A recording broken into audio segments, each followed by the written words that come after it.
to Season 4 of the podcast. I'm your host, Amanda Blackwood. If you've never listened to my podcast before, then welcome to you, and please hit that subscribe button.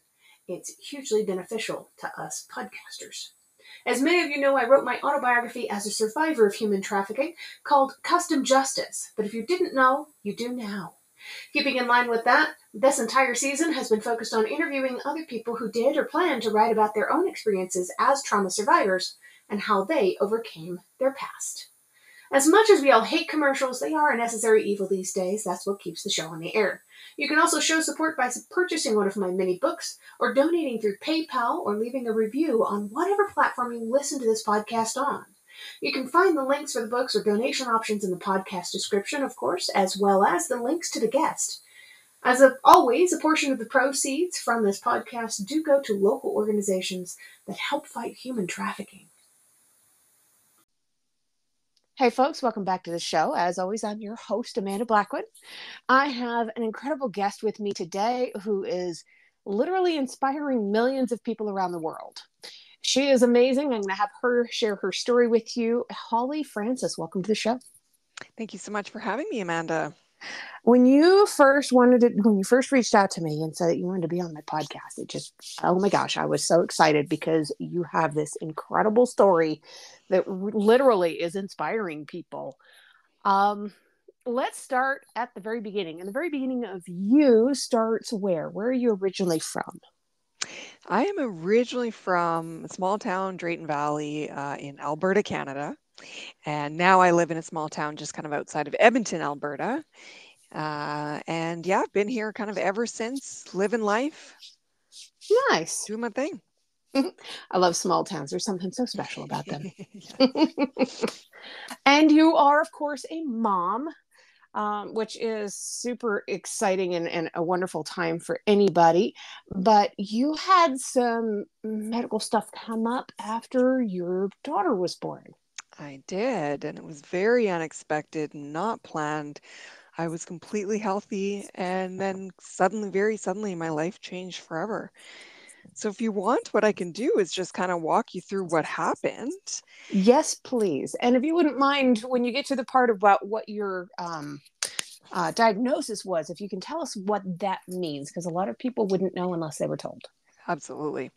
So, like I said, this would have been 12 years ago, and so I had just given birth to my daughter, and I had a wonderful pregnancy.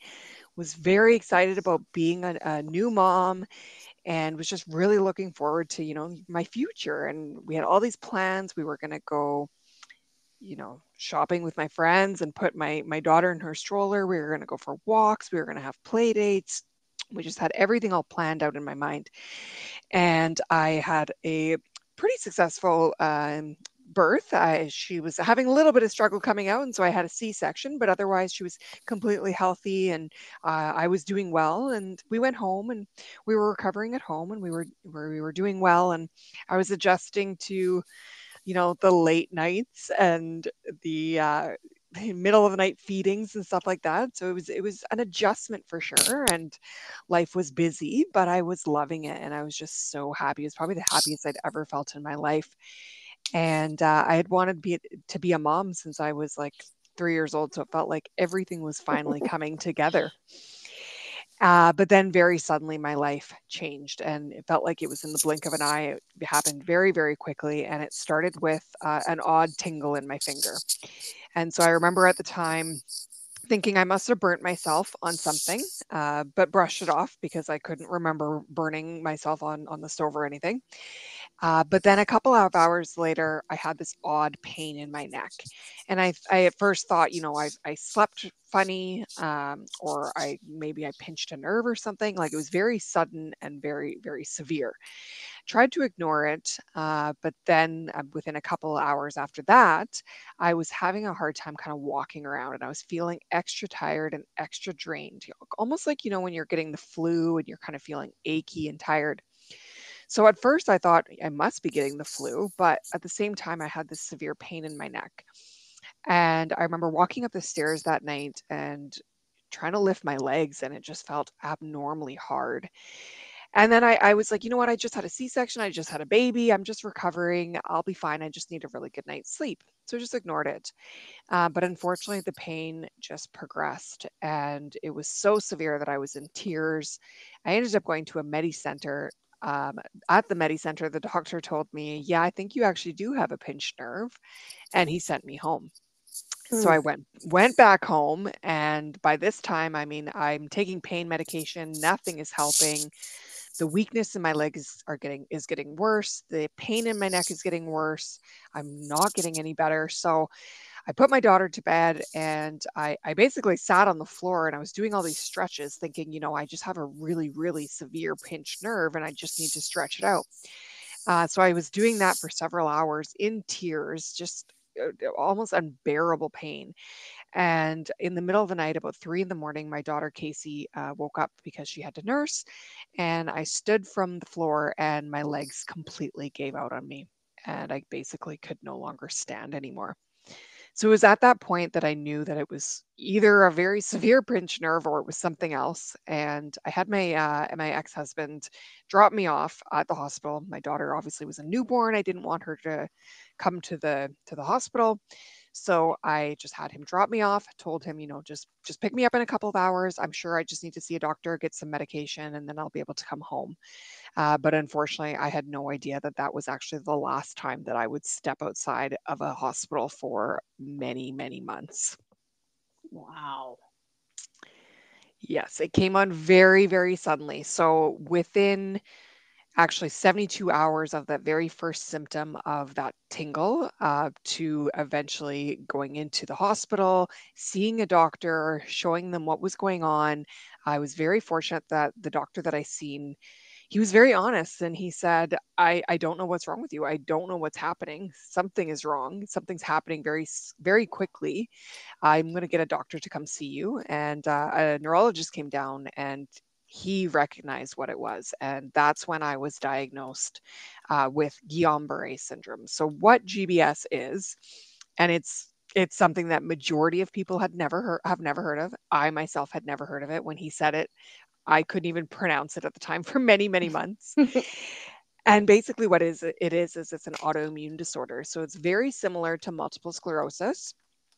In MS will affect the spinal cord and the brain. And with GBS, very similar, that it affects the peripheral nerves in your body. So all of the nerves outside of your spine and your brain.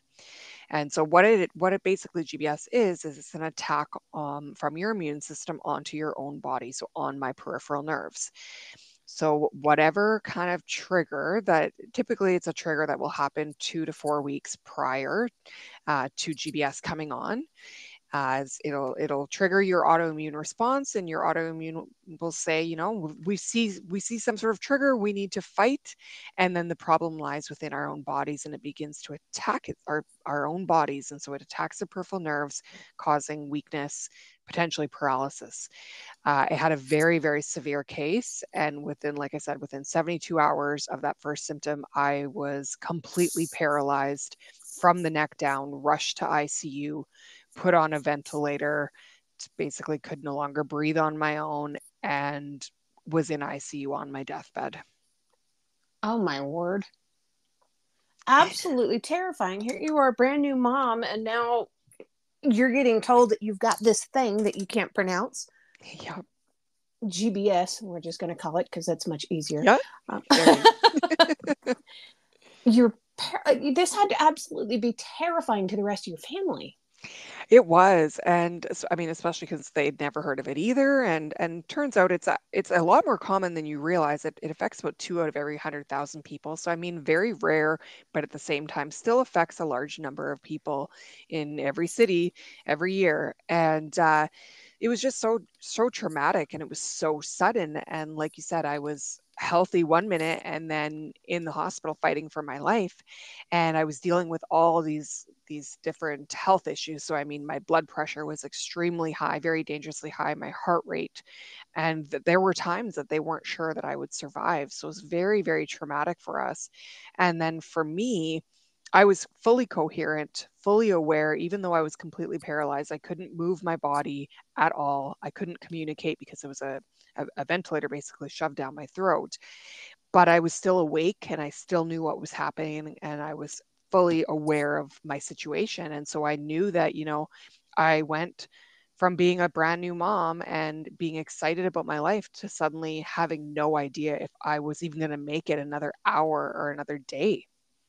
Oh my worst. That's just, oh, I can't even imagine. I was diagnosed with a autoimmune disease back in 2015. I was diagnosed with Crohn's disease. Mm-hmm. It is not something that's going to make me feel paralyzed at any point in my life. I thought Yeah. that was the end of my world. Yeah. There's autoimmune. It's wild, and I've learned so much more about autoimmunes and just how wild it is that our own bodies just don't know why, but they just attack themselves. And it's heartbreaking no matter what it is, no matter whether it's you're going through something really severe like mine or whether you're going through something rare or I mean less severe or mild. I think it's still scary when you have no idea what your health is going to look like. You don't know what your future looks like. And so I went through a very, very dark time. There was no signs of improvement for many, many weeks. Like I just laid paralyzed and life went on for the rest of my family. I mean, they had to continue raising my daughter. And so I was very fortunate that they brought her to be with me every day. They would put her on my chest and make sure that we'd bond. And it was bittersweet because, some days I was so thankful that she was there and that I could bond with her and I could be with her. But at the same time, it was heartbreaking because I wanted to be at home with her. And my entire family was bottle feeding her and changing her diaper in front of me. And I couldn't do any of those things. I had to stop breastfeeding because of all the medication I was on. And it was devastating. And it broke my heart that I couldn't even reach out and touch her. I mean, she was reaching out and touching my fingertips and she would stare at me and I just couldn't do anything. And I was very lost and broken for a very long time because I didn't believe that I was ever going to get out of there. I didn't believe that I was ever going to get back to being a mom to her. And I felt robbed. I felt like everything that I was looking forward to in my life had been stripped away from me in a second. So, at what point did that change? So there was various times along the way, and the most profound moment was when another GBS survivor came to visit me. So I was obviously feeling very alone. The doctors were saying, you have this rare disease. Many of the nurses and doctors had never even seen a case before in their whole careers. And so that was very isolating for me. I felt like just like this alien. I felt like one of the only people in the world fighting this disease that no one could possibly understand what it was like to go through. And everyone kept telling me, you're so strong, Holly, you're going to get through this. You can do this. And I didn't feel strong. At times I was struggling with my mental health, my physical health. The pain in my neck was so severe. I was on so many narcotics and just completely out of it and just didn't have much will to keep fighting. Even though I had my daughter there trying to motivate me, I just didn't have it in me. And so I felt ashamed that I wasn't being this strong person and that I didn't actually want to fight the way that they wanted me to. And my doctors and nurses saw that in me. They saw that I was losing hope. And so they reached out to another GBS survivor. One of the doctors had actually had him as a patient a couple years prior.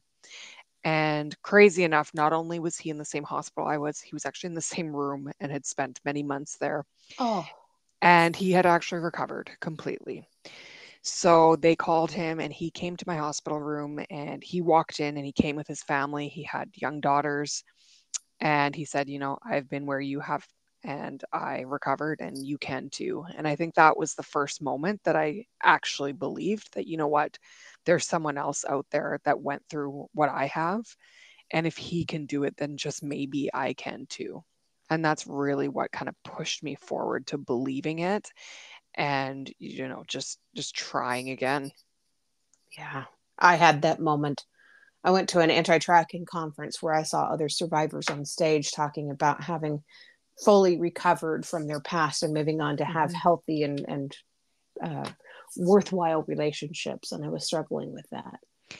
Yeah, and I think it doesn't matter whether it's GBS or Crohn's or an illness or any kind of struggle that you're going through in life. We tend to just feel so alone when we're going through our struggles. But there are people that, maybe don't know exactly what you're feeling, but may have a similar experience or have gone through a similar experience. And I always strongly encourage, don't isolate yourself. Try to find someone else that's either been through it or has already, conquered that mountain, just to either give you some support or some inspiration to keep going, and just that proof that you can get there too. Absolutely. I mean, there's a reason the support groups exist in the Hmm. first place, right? It's because Hmm. they actually do some good. Yeah, and I mean it's unfortunate because you see those, like, I just remember as a child even watching like movies with the support group, and they've got the people in the middle, and it's like, "Hi, my name is Holly and I have GBS." And it's like you just think that it's not as amazing as it actually is. But when you find another person who's gone through what you have and who understands, it's like meeting family that you just never even knew you had. That's so cool. That's exactly the way I feel. Yeah. So, how has all of this impacted your life today? Well, it changed my life in every way possible. So basically, as I recovered, over time, I did get better, and it took many, many weeks. I first had to learn how to breathe on my own off the ventilator. And when I was going through that, that was a challenge in itself. I at times I didn't believe that I was going to be able to do it on my own. I had to last over 72 hours without the ventilator, Mm. and I remember lasting like 30 seconds and then hyperventilating and crying because it was so challenging. I felt like I couldn't breathe. I felt like I was underwater. And that GBS patient, he actually had brought me a sign at one point in my recovery that said, it's so amazing. It says, "Courage doesn't always roar. Sometimes it's the voice at day's end saying, 'I will try again tomorrow.'" And he had taped that in front of my wall, or in front of me on my wall in the hospital. And I remember just staring at it and just promising myself, I can just keep trying. And I don't have to feel strong to keep trying. I can do it with tears in my eyes, and I can just promise myself to keep moving forward. And there was still, through the entire process, there were so many moments that I didn't really believe that I was going to be able to get off the ventilator, and I didn't know what my future looked like. Was I ever going to get out of ICU? Was I going to be in a wheelchair for the rest of my life? Was I ever going to be able to take care of my daughter? I really didn't know, but I promised myself that I would just keep trying, and so that's what I did.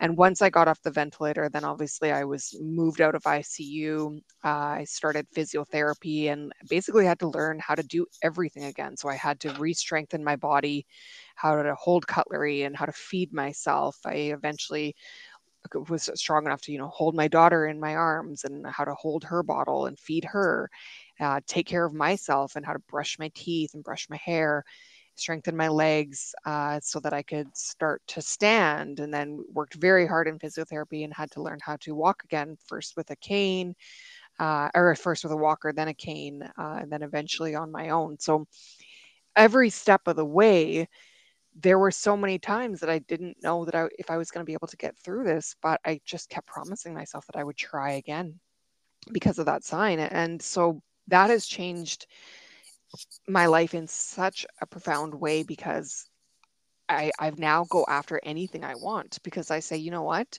I can at least try. I don't know. I still have that fear. Is this going to work out? I don't know, but I have to at least try. And I think we as human beings, like, we just don't realize that we are so much stronger and capable than we give ourselves credit. And I think my story has just shown me time and time again, our bodies are incredible and we can overcome hard things. We just have to try. Wow, that is beautiful. And I know that you have uh, videos, recovery videos that are inspiring people. I do. So at the time, my mom had a video camera. This was back in the day. This was right before iPhones came out. And she had a video camera, and she was videoing me in the hospital, partially because she wanted to show that, on the hard days that I was getting better, even though I didn't necessarily believe it. There Yeah. were signs of recovery, so she wanted me to see those. And then the other part of it was that that other GBS survivor had videoed his journey, his family, and they had put it all together. And so my mom thought that that was just something that I would want to have. And I remember at the time being livid with my mom because I didn't want a video camera, videoing me in my most vulnerable moments. But looking back, it was one of the best things that ever happened to me, because after that, I was able to look back, see how far I've come, be able to remind myself of everything that I went through. There's so many different events that we experienced in the hospital, from, struggling with having to breathe. I was dealing with a lot of nausea and vomiting and stuff. And so it's just this good reminder of what I've overcome. And then from there, I was able to put together a video, and I wanted to show other people, what it's like to go through GBS.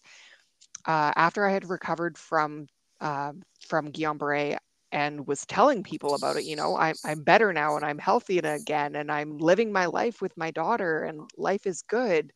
It was so hard to explain. I went through 126 days in the hospital and over 70 of those in ICU, and it was very hard to explain that in one conversation. And so that's where the videos came in, and I was able to make a YouTube video. And, I just wanted to bring awareness to what GBS is and what it can do to somebody. And I was very, very lucky that those videos went viral and ended up reaching all around the world.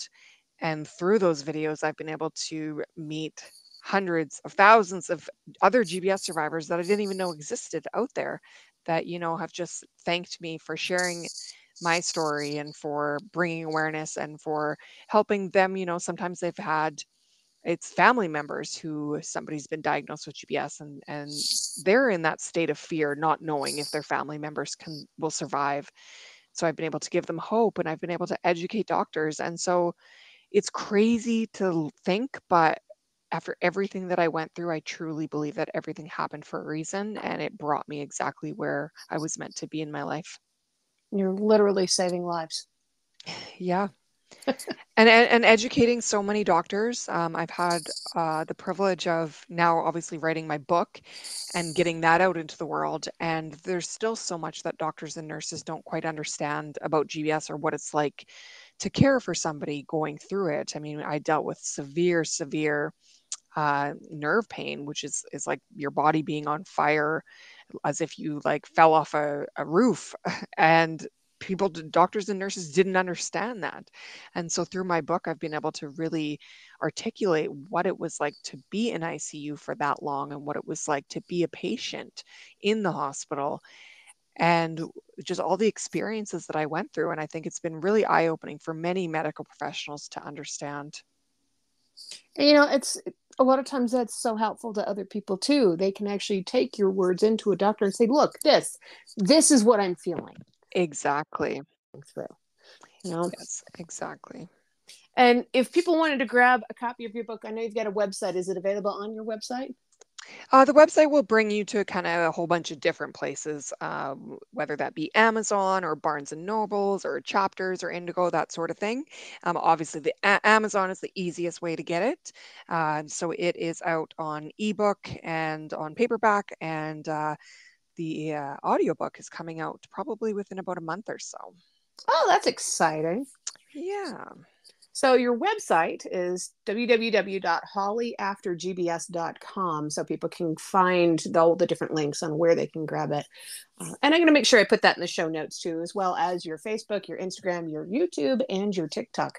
But for people that are already curious about your YouTube channel, that's youtube.com/hollyaftergbs.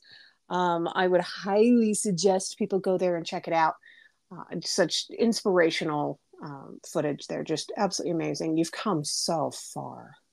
Yeah, and it's still wild to me to even look back on and just think where I was at one point. And I think it's just a good reminder of, even when you're at your darkest, and you truly don't believe that you're going to make it through. I think my story is like a powerful reminder that you can come out of the worst of times and come out on the other side and come out stronger than ever. Absolutely. Who inspires you the most? My daughter, she's definitely my inspiration. I can't even imagine had I gone through that without her. As awful as it was that I mean, I lost out on the first basically 6 months of her life. By the time I got home, she was, yeah, like a 6 month old. And I missed out on, like I said, breastfeeding and taking her on her first walk and seeing her first smile. But now, I mean, it gave me such an appreciation for being a mom that I'm not sure I would have had I not gone through that.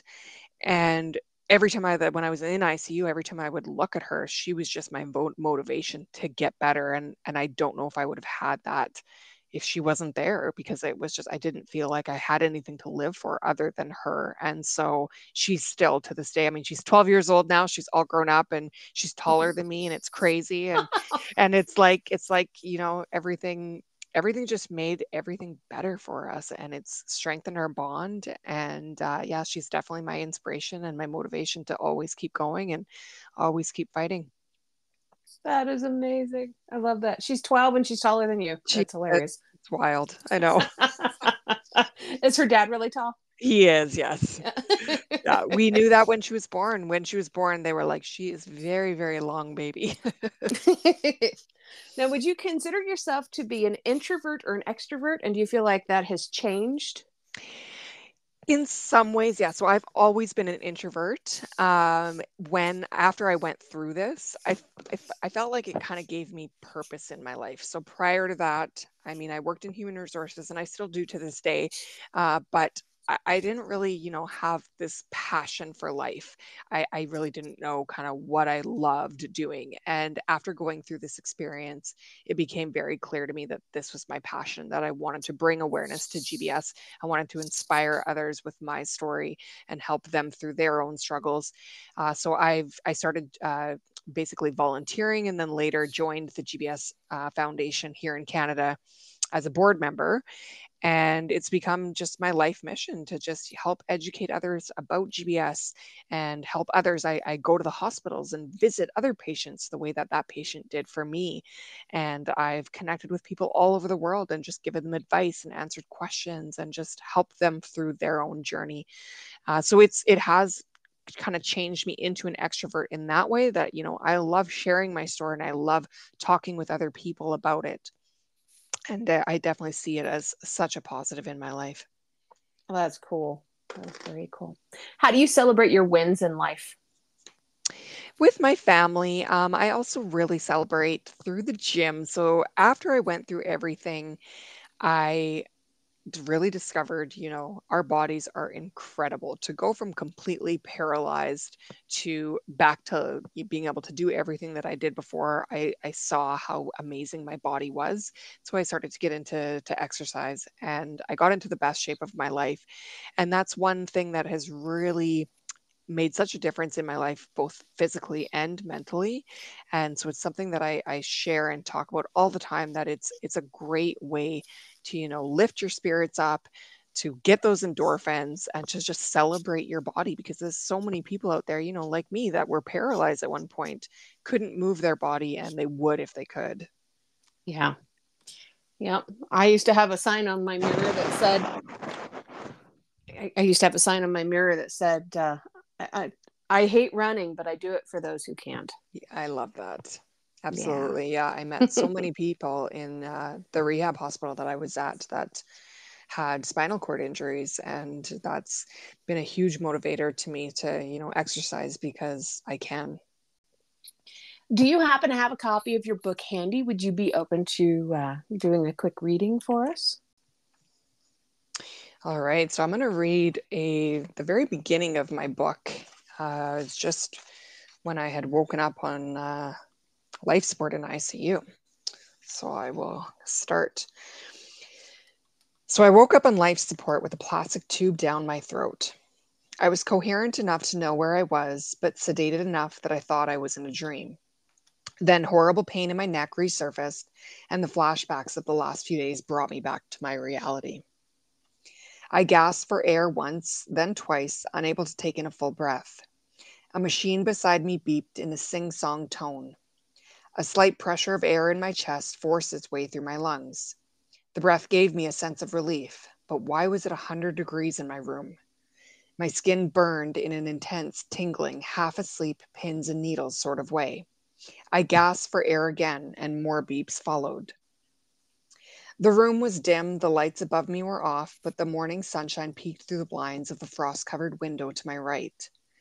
Beside my bed sat my crying husband, our newborn baby in his arms. Mom and Dad were in the corner whispering. I tried to call out to them, but the tube in my mouth made it impossible.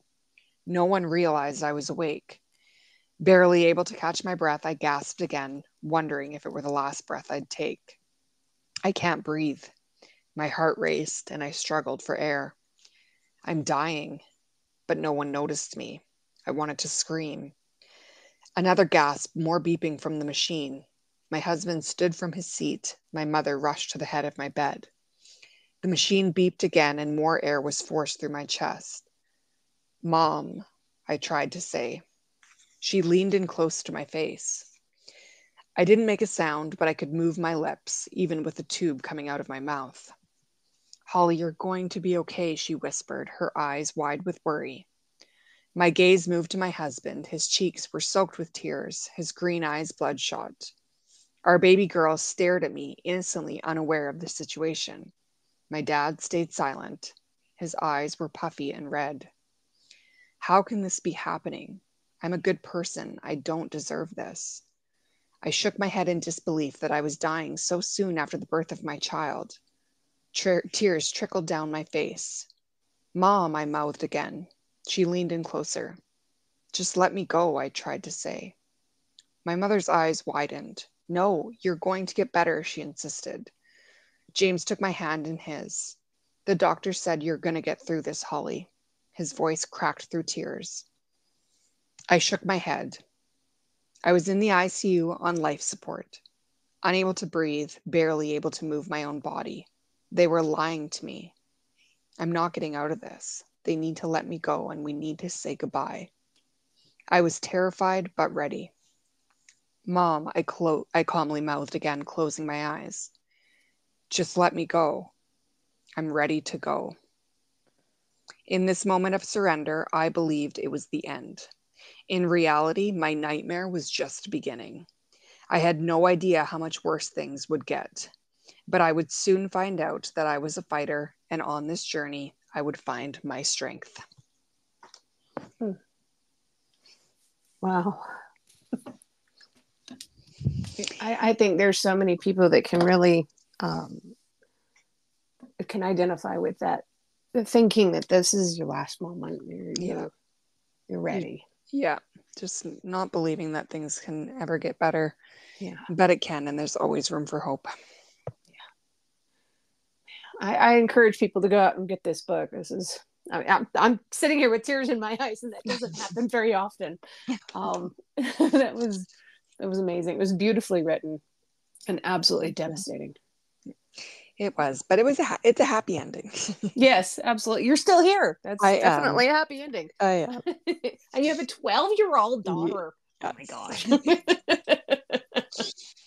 Wow. You've come such a long way. So there's always one more question that I ask people before I let them go. And it's always my favorite episode, or my favorite question of the whole episode, because every answer is different. And every answer can be different based on what day of the week I'm talking to you. Mm-hmm. So what is one thing that you love about yourself that's not related to your physical appearance? I would say my tenacity to never give up. And I definitely bring it back to that courage doesn't always roar quote. And I literally took that quote and put it on my wall in my office. And throughout my entire journey of writing my book, I mean, that was a struggle in itself. Took me many, many years of writing and editing and publishing and a lot of hard work. And there was times that I wanted to give up, but it would always go back to that courage doesn't always roar. And so I think it's just really just that adversity that I've gained and realizing that I'm so much stronger than I give myself credit for, and just always promising myself I'll try again tomorrow, which I do. And I think I've been able to reach so many goals along the way because of that. If you've enjoyed tonight's episode, please make sure you check out the episode description. There you'll find links on how you can learn more about this guest, links to connect with them on social media, and how to support the podcast. Remember, I don't get paid to do this. My boss is a bit tight-fisted. I can say that. I work for myself. In short, this show really is all about the guest. If you've enjoyed their interview, please feel free to let them know. You can also tune in to my other podcast, Growth from Darkness, which is co-hosted by a lovely lady from Australia. We talk about what trauma responses are and healthy ways to move beyond the past. For more information, just go to growthfromdarkness.com. You can also follow us on Facebook at facebook.com/growthfromdarkness.